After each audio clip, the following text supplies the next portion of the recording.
Halo, kembali lagi di channel di Layout. Nah, di video kali ini saya akan share cara membuat daftar isi secara otomatis menggunakan aplikasi Microsoft Word.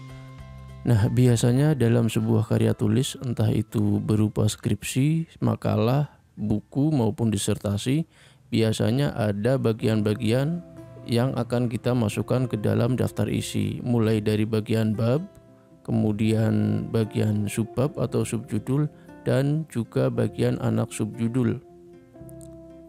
Untuk membuat daftar isi secara otomatis, pertama kita harus menggunakan style untuk memformat bagian-bagian bab, subbab, dan seterusnya. Sebagai contoh, untuk bagian pengantar ini kita bisa gunakan style heading 1. Nah, seperti ini. Akan tetapi kita harus memodifikasinya terlebih dahulu. Caranya, kita klik kanan di style heading 1, kemudian pilih modify. Di sini untuk warna fontnya atau warna tulisannya kita ubah menjadi warna hitam. Sedangkan di bagian formatting, untuk fontnya pilih Times New Roman atau font lain yang teman-teman sukai. Di bagian font size di sini saya ubah menjadi 18 poin. Kemudian rata tengah, dan font stylenya saya gunakan bold atau cetak tebal. Kemudian di bagian format pilih paragraf. Di bagian spacingnya kita ubah menjadi 10 poin atau 10 pt untuk memberikan jarak setelah bagian judul atau setelah baris. Jika sudah, kita klik OK. Lalu kita gunakan style ini untuk memformat bagian-bagian judul lainnya seperti pendahuluan, kemudian daftar isi juga kita gunakan style heading 1, lalu juga kita gunakan di bagian 1 seperti ini. Lalu untuk bagian subjudul ini kita akan menggunakan style heading 2. Namun sama seperti tadi, kita perlu memodifikasinya terlebih dahulu. Nah, di sini untuk warna fontnya saya ubah menjadi warna hitam. Lalu di bagian font di sini saya pilih Times New Roman dengan besar 12 pt dan style bold atau cetak tebal. Nah, di bagian format saya masuk ke bagian numbering. Di sini saya pilih format penomorannya menjadi seperti ini. Jadi nanti akan urut dari A, B, C dan seterusnya untuk bagian subjudulnya. Lalu masuk ke bagian paragraf. Di bagian indentation di sini jarak sebelum teksnya saya kasih angka 0 mm. Jadi nanti secara otomatis teksnya akan mepet ke kiri.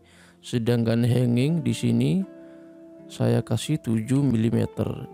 Maksudnya untuk bagian hanging di sini adalah jarak antara penomoran dengan teks di sampingnya.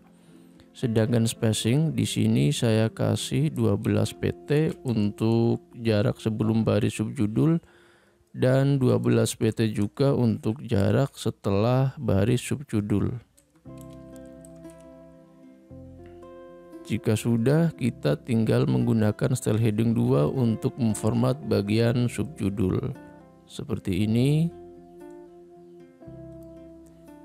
Nah, di sini di bagian B ada anak subjudul yang dimulai dari angka 1. Nah, kita gunakan style heading 3 untuk memformat bagian ini.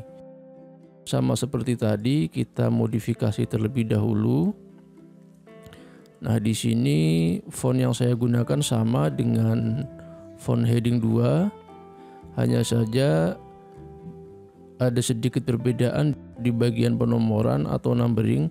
Di sini saya pilih penomorannya dengan format 1, 2 dan seterusnya. Nah, untuk bagian hanging formatnya atau pengaturannya juga sama.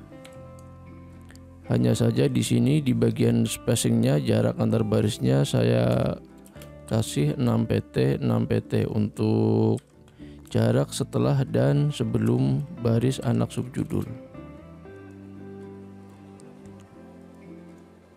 Jika sudah, kita gunakan style heading 3 untuk memformat bagian anak subjudul.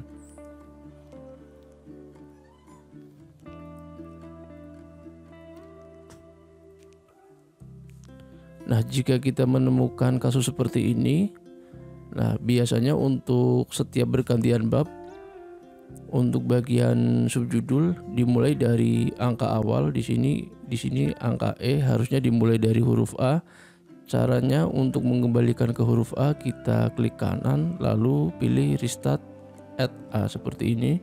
Nah, untuk merapikannya kita bisa drag garis yang ada di bagian atas ini seperti ini.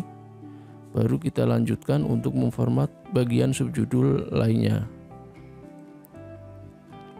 Oke, di sini juga sama, kita harusnya mulai dari angka 1, kita klik kanan saja lalu kita restart penomorannya.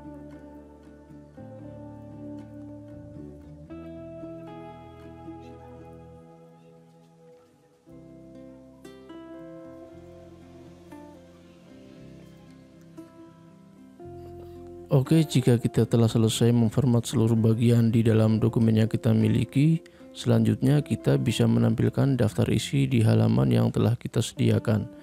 Di sini contohnya saya akan taruh daftar isinya di halaman 4 Romawi. Caranya di bagian reference, kita pilih table of content lalu pilih automatic tabel 1. Secara otomatis daftar isi akan muncul lengkap dengan halamannya secara otomatis. Nah, jika tampilan daftar isi ini kurang rapi, kita bisa merapikannya secara manual. Contohnya seperti ini. Nah, agar lebih cepat kita bisa menggunakan fitur format painter untuk memformat bagian-bagian yang sama seperti ini. Contohnya kita klik 2 kali lalu kita klik pada bagian-bagian yang ingin kita format.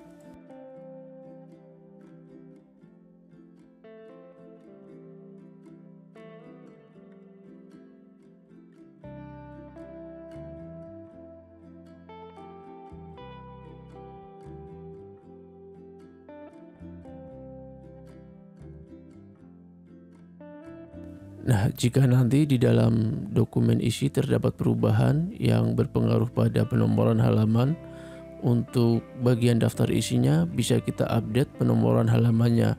Sebagai contoh di sini, misalnya untuk subjudul A ini, karena penambahan suatu materi atau tulisan, subjudul ini berpindah ke halaman setelahnya atau halaman 2. Nah, untuk memperbarui halaman di dalam daftar isi, kita tinggal klik update tabel, kemudian pastikan kita memilih update page number only jika kita hanya menginginkan perubahan pada nomor halamannya saja. Tapi jika kita menginginkan untuk mengupdate semua daftar isi beserta poin-poinnya, kita bisa memilih update entire tabel. Nah, dengan demikian nomor halaman pada subjudul A akan terupdate secara otomatis. Nah, jika video ini bermanfaat, jangan lupa tekan tombol like dan terus dukung channel ini dengan menekan tombol subscribe serta aktifkan notifikasinya untuk mendapatkan video-video terbaru dari channel ini. Sampai jumpa di video berikutnya.